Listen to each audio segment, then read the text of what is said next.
I would like to bring in my wonderful guest, Maureen Minnehan Jones, and I am going to also follow your comments. And just before I bring her in, I just want to tell you a little bit about her.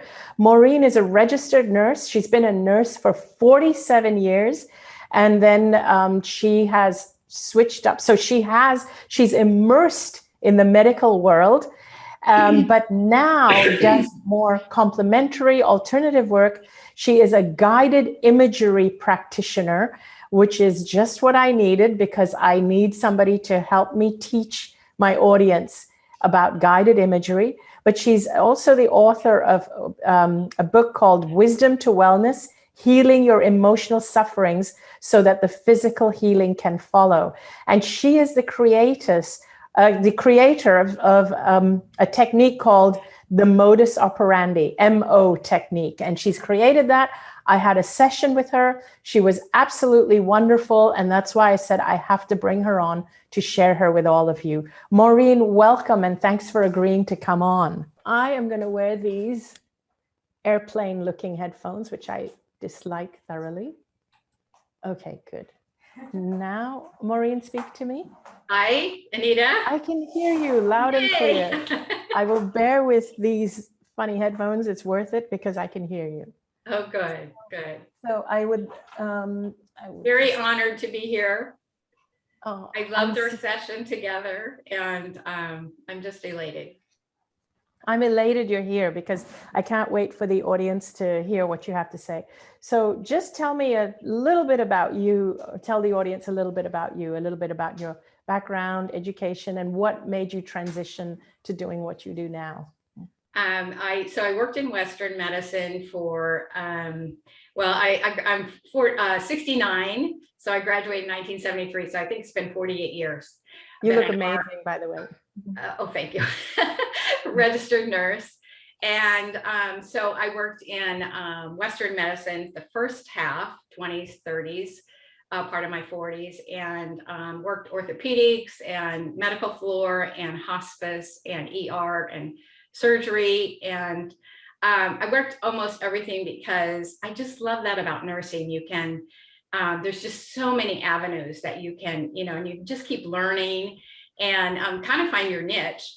The only two that I didn't work in was pediatrics and labor and delivery, is because I'm an empath, and I absolutely, it just hurts my soul to see children sick. And I think we're going to talk about it at the end, but I'm going to do a children's book to start helping them at 5 years old to do this technique so that, children can learn how to do this at a very young age. And I don't think, this is just my humble opinion, we're not going to get to those big diseases like cancer and Parkinson's and Alzheimer's if we heal as we go.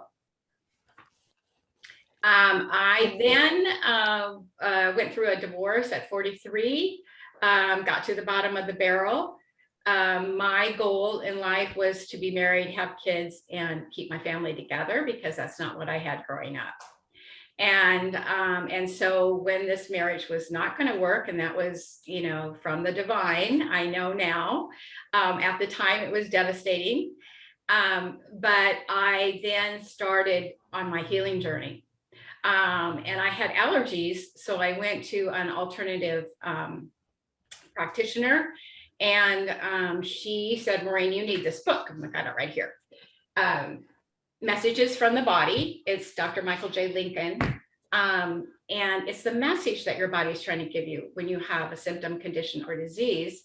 And I went home, Anita, and I read this, and I went, oh my gosh, this is what Western medicine is missing. At least a part of, one of the things. Yes. Western medicine is so I got to work with Dr. Lincoln. He passed away, I think he was like 89 or something. He was ready to go. He had a pretty hard life. And but he was so elated that I came up with and I didn't really come up with it. It came from the divine technique to actually release the message that your body's trying to give you. It's the psychological meaning of disease. And then he wrote the foreword to my book, and he's just really happy that I'm carrying on his work too. That's amazing. That's amazing. I'm so happy you're writing a children's book as well on this, because I hate to see children sick. And I know that when children get diseases that then get labeled as cancer, it's usually because they have absorbed energies around them and or misunderstood things and taken on stuff that's not theirs, which empaths tend to do. Right. And so you mentioned that you had an NDE. Yeah. And I would love for you to share with the audience, because even I didn't ask you a lot of details about it, because I thought I want to also hear it when you share it with the audience. I want to tell you about it. An empath.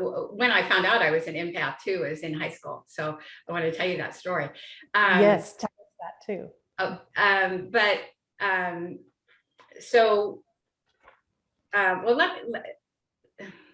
Where do I want to go? I told Anita today that I'm a little nervous because there's been many lifetimes, I think, that I was a healer and I didn't have a safe place to actually speak my truth. And so I was telling her today, I got this huge rash on my neck. I got this, and then it goes all the way up to my mouth. And I was like, oh my gosh, universe, really? Couldn't you give it to me some other way? No, because you're going to talk about this today, right? So I'm just so happy that I really have a safe place to actually speak my truth today. I'm hoping that when we get done here, this rash will be gone. It will be. And I just want to interject here. This is exactly what I mean about empaths manifesting symptoms, because you were nervous about speaking your truth because you haven't always been able to speak your truth. And also, even in this life, you were in Western medicine, but you were actually destined to go in a different direction. And so it's funny that you were feeling that in your body and it manifests. And one of my team members, Michelin Callan, she gets eczema, which she has been able to really manage and control really well. But as a child, she had eczema, but it's because she's an empath. And when things affect her, that's when she would have a flare up. It's just the way it is. It's our bodies communicating with us. And our bodies want us to be aligned and congruent and to speak our truth. And I have spoken about this so many times, even about why I got sick. I know without a doubt it's because I was not allowing myself to be who I am. So yes, continue. So the near-death, I had a near-death experience twice. So I was about 5. And I had a Santa mask on, and it was an adult mask, and I couldn't really see out the eye holes because it was an adult mask. So I was chasing my older sister, and I was chasing her around the house, and she ran out onto the porch, and we had a basement with the door that opens out of the floor, and then there was a deep freeze out there. So she got up on the deep freeze. Well, I couldn't see through my mask, and just went down those steps. The basement door was open, just flip down cement basement steps all the way down, lifeless at the end of the steps, and was in the hospital for a long time.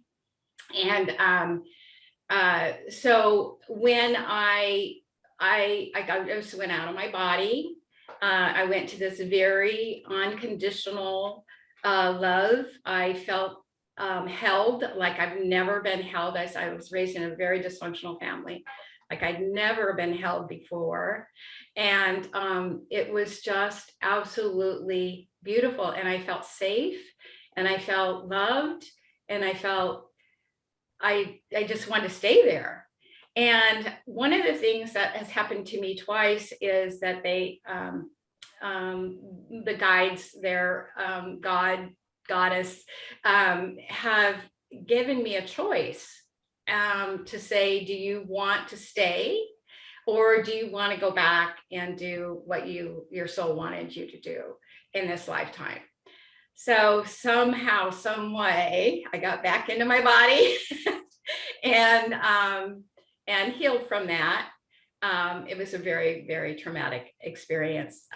That's actually, my mom was very upset with me, and I know it was just her fear, but she just said, Maureen, don't ever, wear that mask again. Don't ever be chasing your sister like that again. Don't ever, and just after I got home from the hospital.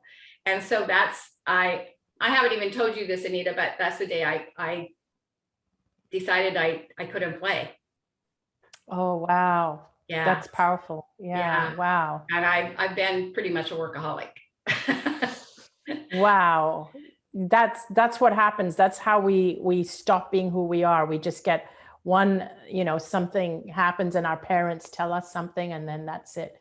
It changes who we are. I know.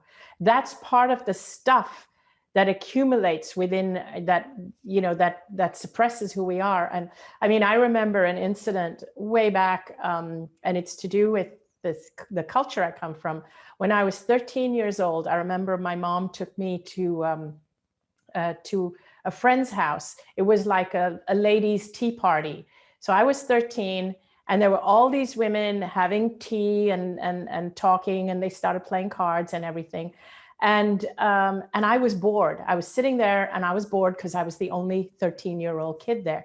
And then this other lady, a friend, this lady walks in, the doorbell rings, and this other lady walks in with her son, and her son was about my age, also about 13. And so when she walked in with this boy, my face lit up because there was another person my own age. My face lit up, and I knew him. And my face lit up, and I ran over to him, and I was like, oh boy, am I glad to see you. And so then we started chatting and playing and whatever. But when I got home, my mom said to me that you were overly excited to see that boy this afternoon. And I said, yeah, I was happy to have some company. And she said, don't ever get that excited in the presence, in seeing a boy. Like, to her, it was like, do not show so much interest to a boy. She said that she basically instilled in me that you do not do that. You do not show a boy that you are so excited to see him. And I remember that really impacted how I presented myself as I grew up to boys, to men, that I was always somebody that stood back, that was always a little bit cold, aloof. So yeah, it can do things like that to you. Yeah. The other one was when I was 20, and I had a boyfriend that went to the Navy, and when he left, I ended up with another boyfriend. And so he came back from the Navy and picked me up, and I was going to nursing school then, and he actually came to my other boyfriend's house and picked me up and took me back to the nursing where I lived. And but anyway, on the way back, he was so mad. Oh, he was so mad. He was so mad. And so he ran a red light, and the car hit on my side, and I hit the windshield, and concussion, and I went out. I actually went above my body there, because there was two guys that came over to the car, and they go, oh my gosh, she's dead. And I was kind of like, no, I'm not, no, I'm not. No, I'm not. But then I had that experience again. I went to this unconditional love. It was so beautiful. And I just, it's just a place. I don't know about you, Anita. It's just a place where you want to stay. Yep. Right? Yep. It is. It's really hard to come back. Yeah. And so I got the same message, you've got a lot to do here, And so I had that, but I feel I had the choice. I really did feel I had the choice. So I got back in my body, and then, didn't really start doing my life journey until after the divorce, which was another trauma. But so those are kind of my two near-death experiences. Tell me, how do you feel the near-death experiences affected your life, or impacted the way that you think or view life? Well, this is interesting because both of them had trauma. And in Dr. Lincoln's, you're right. in Dr. Lincoln's book, Messages from the Body, head trauma is who's in charge here. Oh, interesting. That was my big lesson. Well, I was raised in a dysfunctional family, and one of the things that when we're little, our mom and dad are God to us, or goddess. I like to say goddess, but yeah, I do too. to us. So then when we start to live our life, there's a lot of non-trust, because and non-trust in the universe, that the universe will take care of us, that all of that. So that comes up in a lot of my sessions, where they're thinking, well, why can't I get here? Why can't I do this? Why do I get this? All that.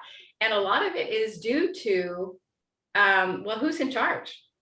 Because it's not us. We do have free will, but there's something much higher in charge. And so both of mine were about that. That's so interesting. That is so interesting. I love that. And also, I just want to say to to the audience that when we say that we are not in charge, what we're saying is that not necessarily your physical body, but your soul, your higher self, is the one that your guides are helping your higher self, because your soul knows what your purpose is. Your higher self, your spirit, whatever we want to call it, it knows your purpose. It knows why you came here. And what we tend to do, what our physical self, that tip of the iceberg, that puny little, that physical self, what we tend to do is we tend to forget that there is a higher self that's actually in charge. And so this puny self is the one that gets into this state of fear, and then trying to drive our lives from this space of fear. And when we do that, we often end up making our lives even worse, even more stressful and anxious. And then we're like, I'm doing everything I'm supposed to do, and it's not working, and my illness is getting worse. Yeah. And it's because you are trying to drive it, you're trying too hard, you're trying to drive it too hard, and you're doing it from this space of thinking you are just a three-dimensional, five-sensory being. It actually is about letting go to the greater self and allowing the greater self to take over. So yes, I love that you said that. Yeah, and really trust that, God, our God and Goddess. And I know that I call it God and Goddess, I call it Source, Universe, Jehovah, Heavenly Father. But I really feel like that is in, when I talk about my technique, that infinite consciousness, that's where we heal. Yes, it absolutely is. And so I know the audience are really curious. Can you tell us a bit about your technique and what happens? And I would love for you to share any tools for our listeners that they can use, any takeaways, something that they can already use, something from your technique. Okay. The technique is called the modus operandi technique. It was downloaded. I was in a meditation. I really, as I said, I went to the bottom of the barrel and I was a mess. And one day I was just crying in my living room and saying, what am I supposed to be doing here? What am I supposed to be doing here? And I heard very loudly, you are to heal with your hands. And I said, okay, well, then that's fine. Show me the way, And so the technique was downloaded, and it had infinity sign. That's how we get to the infinite consciousness. It had chakra balancing. I'd never heard of. I was in Western medicine. I never heard of chakras. It had, let's see, the grounding procedure like you did this morning. It had guided imagery. So I said, I don't know any of this. Like, and I know on one level I did, because I'm sure I've done it many lifetimes, but I had forgot, as you say, we forget, right, when we come here. So I went and took tons of classes. I actually even became a massage therapist so I could feel energy. I'd never felt energy in Western medicine. And then a guided imagery practitioner. It was beyond ordinary nursing course, which was wonderful.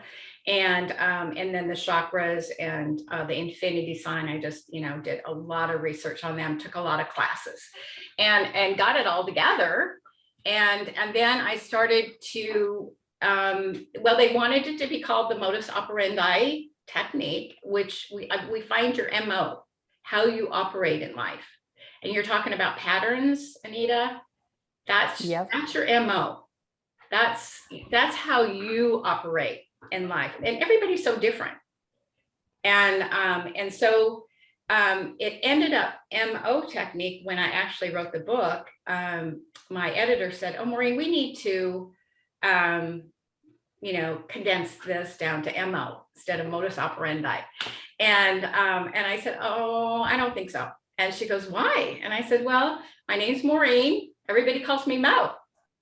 And she goes, "Oh, that's synchronicity. That's just supposed to be." I agree. I thought the same thing when you told me it was called the MO technique. I thought, I bet everybody calls you Mo. Yeah. Yeah. So that's kind of how that came about. So the technique I had to really, and then once I got it all together and figured it out, and I had a lot of help from the divine, I did it free for a year because I was like, really?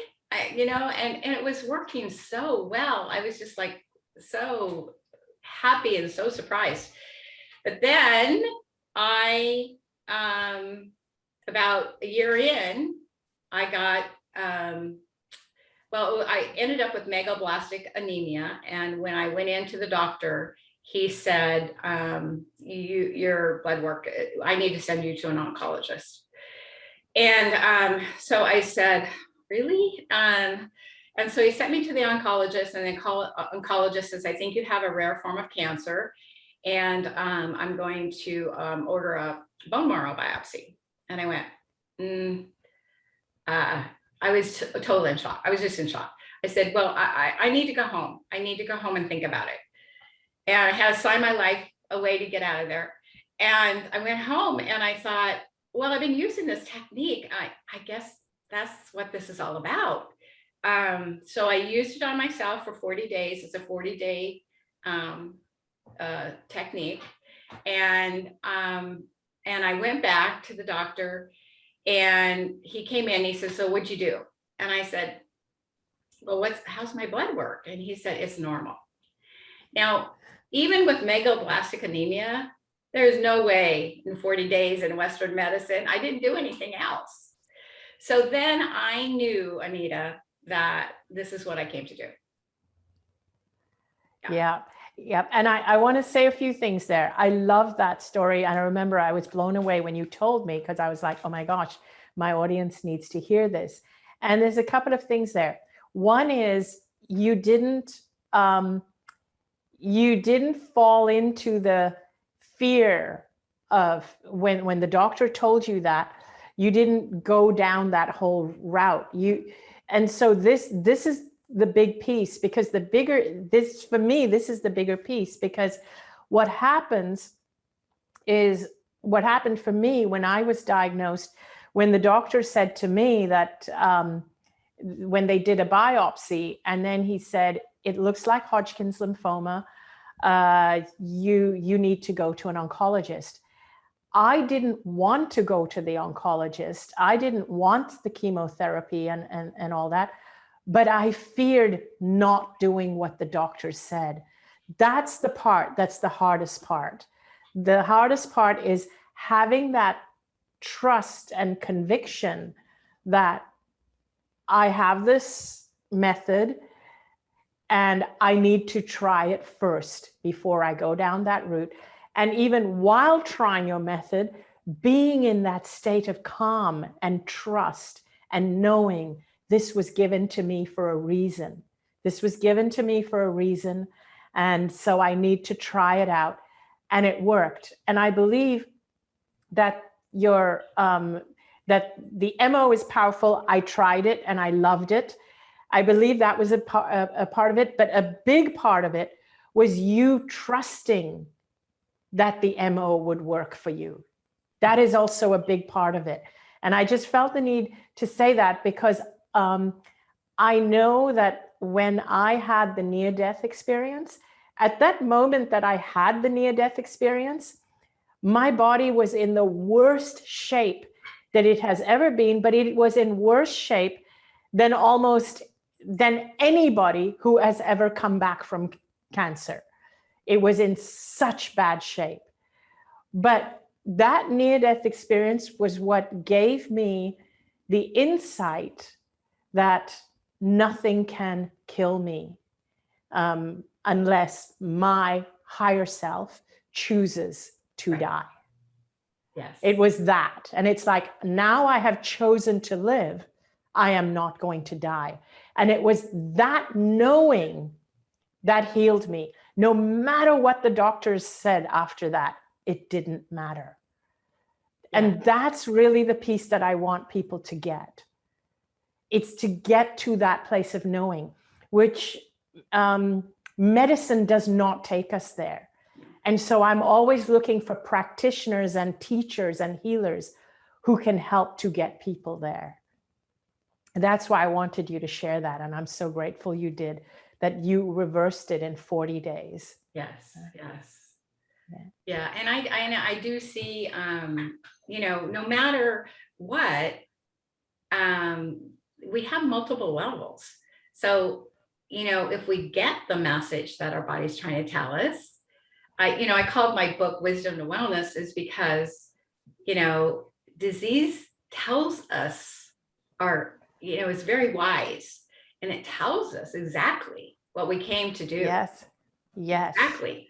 And so if we kind of go a different route and we ignore that, sometimes people heal, but a lot of times too, because this works in tandem with Western medicine. But a lot of times they learn the lessons as they go through chemo or as they go yes. through. But wouldn't it be great to just learn them? Exactly. And so even if, so people need to choose what works for them. If you have a really good oncologist, you trust them, they know that they're going to heal you through chemo, that's great, do it. But do whatever brings you that feeling of yeah, this is what I need to do for my body. Right. And I'd love for you to share a little bit about your MO, and so that and then also some tools that you can give people.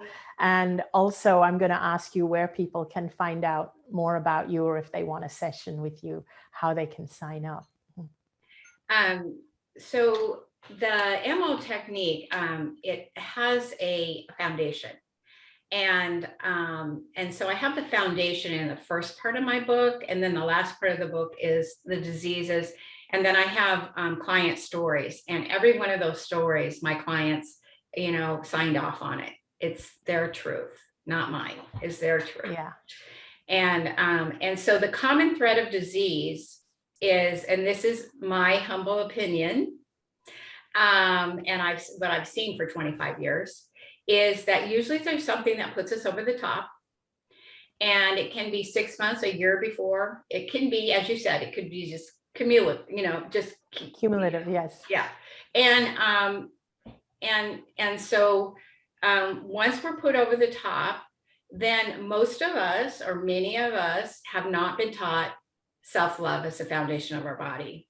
I say love is a universal energy that sustains life, but self-love is the energy that sustains the body. And Michelin was so cute because she goes, well, they're the same, Maureen. I said, they are the same. But when we distinguish in that way, then we can see that that's what the body needs, right? I like that. I like that. So love sustains life and self-love sustains the body. Yeah. I love that. So we need that foundation, and this is to keep well. So we need the foundation of love. I have in my book and MP3 on my website that I take you through releasing lack of self-love, getting self-love as the foundation of your body. The second piece is always, and you talked about this morning, your DNA power, your dynamic, natural, authentic power, always keeping your power, always. That's what the body wants. The body doesn't want to go into that victim state. Yeah. If you do, we've got to feel all of our feelings, and we don't want to repress them or suppress them. But if you need help to get out of that victim state, like a therapist or a practitioner or a friend to talk to, whatever you need to just decide how long you're going to stay there, because it's going to deplete your immune system. So you want to always get back in to your dynamic, natural, authentic power. And then the third thing is to keep the body well is anger, resentment. I didn't know this, but it was a download also from the divine. Anger and resentment actually, this is what I was told, actually triggers disease in our body. So what I have people do is, release, I've got that in the book and on the MP3 too. It's a little different procedure. You actually be angry with someone, and then you stand back and you say, what do I need? Because why are you angry? You're really not angry at that person.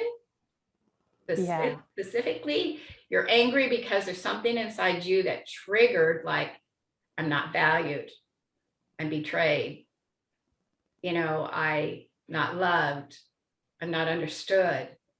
And so we want to get that to that place of, well, what is it? What really is it that's causing that anger? Always want to release. I'll talk about the actual technique of actually releasing it out of the body. And so I just thought, if everybody could do this, because I release mine now at the end of the day, like before I go to bed. Did I get angry? Was I resentful? And then I just find it in my body, release it out, step back and say, what do I need? What got triggered? And then give it to myself. Because your body really wants your self-love, doesn't it? Hey, it's icing on the cake to have everybody else's love, right? It wants your self-love. It wants you to be powerful. It wants you to not have negative emotions like anger and resentment. Now, it's a good emotion. It tells us something's wrong. We just need to know how to get it out and do something with it that actually causes a positive outcome. I like that. And the other thing I like is that we have to acknowledge that we have anger, because for some people, they even deny that they feel anger because they have judgment. It's like, oh, it's unspiritual to feel anger. And so we say, no, I'm not angry. I'm not angry. It's actually far better to say, yes, I am angry, and I'm going to find a way to release it. And when I did the process with you, one of the things that I loved, and by the way, I just want to say the process was very good. It was very powerful. And I really enjoyed doing it. And I got a lot out of it. And one of the things I discovered is that when I looked back at any anger that I have had towards anyone in my life, there was one core reason. And I didn't see this, I didn't realize this until I did your process, that the one reason was that I didn't feel seen by them, that I didn't feel acknowledged by them. I didn't feel, I felt dismissed by them. You used a word earlier, but it's like, I felt like I had not been acknowledged or seen. And that was the feeling in me that would trigger the feeling of anger towards that person, whatever it was they did. So it's always the same emotion within me that triggered anger. So I thought that was super interesting. Yeah, and it can be different. You know, like sometimes we feel not valued, or sometimes we feel not understood. Not valued. That was it. Not valued. I felt not valued, and that was what triggered anger. Yeah. Not valued. Yeah. Yeah. And I just wanted to say that, ask you, your book, you speak about your book. Where can people order it from? Your website or Amazon? Amazon and my website. Perfect. And tell me your website again. Let's just tell them now, although we will include it in the notes for this video. My website? Yes, your web address. Is www.maureenminnehanjones.com. Okay, and we will have it in the notes for this video as well. Yeah, it's kind of a long name. And so that's great. So people can go to your website and they can find out about your children's book and about this book that you've been speaking about. This book is called Wisdom to Wellness, Healing Your Emotional Sufferings so that physical healing can follow. So you can order that book, or you can order it from Amazon, and also you can check out Maureen's website if you wanted to book a session with her. So I loved the MO technique because you've simplified something. It's like it's super simple, and it was super interesting. Yeah, thank you. Have you? So I just wanted to ask you: are you ready for us to open our phone lines? Sure. I would love to take calls from all of you, and feel free whether you want to chat with me or whether you want to chat with Maureen. So let's go towards our calls. Is there anything else you would like to add, Maureen, before we go to our callers? I would love to tell you my empath story. Please do. Okay. Yeah. So I was in 7th grade and I was in science class, and all of a sudden I started crying and I couldn't stop crying. And the teacher said, "Maureen, what's wrong with you?" I said, "I don't know. I don't know." So he sent me up to the nurse's office, and the nurse said, "What's wrong with you?" I said, "I don't know. I don't know." So called my mom to come get me. And my mom said, "Oh, her dog, named Boy, that she'd had for 13 years, just came up in front of the door, let out a gasp, and died." Oh. Wow. And so then I was thinking, well, how did I know that? How do you know that? And then everybody at school was like, "Oh, she's a witch. She's a witch." Oh, God. It was something. But I love your new book, to embrace it. It's something strong. It's just so good for you to get this out to the world, because I was kind of a misfit because of that. Yeah, I can totally understand that you would be a misfit because of that. It's interesting because animals know these things and we don't even question it. And yet when it's a person that feels it, we call them a witch, as in your case. It's totally crazy. I remember one time when my dog when we had a dog, and I was living in Hong Kong, and I had a dog named Cosmo, and he was a beautiful, a mutt, a mixed. He was a rescued dog. We got him as a puppy, but he had been found abandoned. And we had a housekeeper that actually lived with us. So when we were living in Hong Kong, and I remember one night, so Cosmo used to sleep in our room every night. He would sleep in our bedroom. One night, he insisted on going with our housekeeper and sleeping in her room. And so we were kind of thinking, "Oh, Cosmo, come on, we're going to bed, come on in." And he was like, nope. He headed straight. He was like sticking to our housekeeper like glue. Her name is Linda.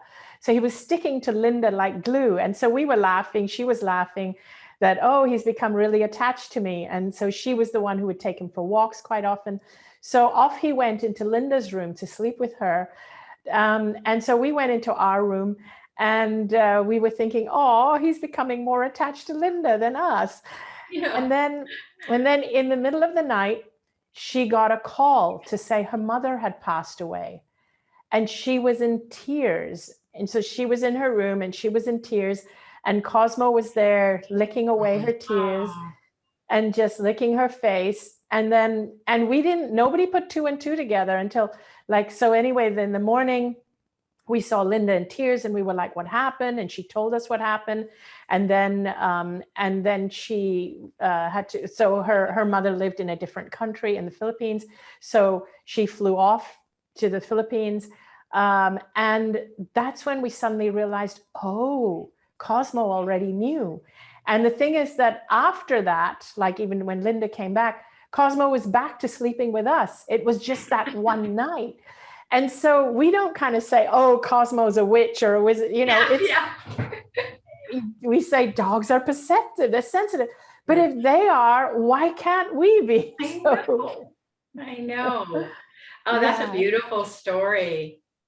Yeah. So that's what I tell people. You actually are. Empaths are.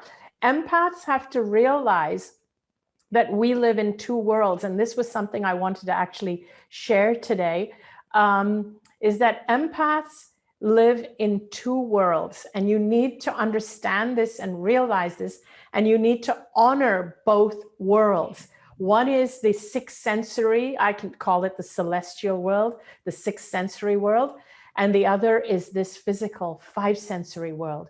When we ignore the sixth sensory world and we just think we're five sensory beings as an empath, we are literally suppressing or cutting off a piece of who we are. And that's how we lose our way. We get caught up in the fear, and we stop when we stop trusting and we start fearing everything in the physical, and we get caught up in all the stories of the fear, and we start to feel like we are victims of our circumstances, and we get into survival mode when we forget that we actually have this whole celestial world that we're in. Then there are the empaths who are completely immersed in the celestial world and forget that you're here to have a physical experience as well. And those that are completely invested in the celestial world find it a real struggle to be here. And you find it a struggle to for example, to make money, or to pay your bills, and to have a physical life, and to take care of your body and your well-being. So I always say that empaths, you have a special mission. Your mission is to bridge the two worlds. Yes. Don't let people tell you that you are woo-woo when you are bringing in that world. And don't get completely caught up in the physical, that you spiral out of control in the fear. Don't forget you've got that world, but remember you are here to live in this world. You have a special mission. That's what you have to remember. And sometimes that is the message your body is trying to tell you. So that's what I want empaths to know. Yes, yes. Maureen, thank you so much for all that information.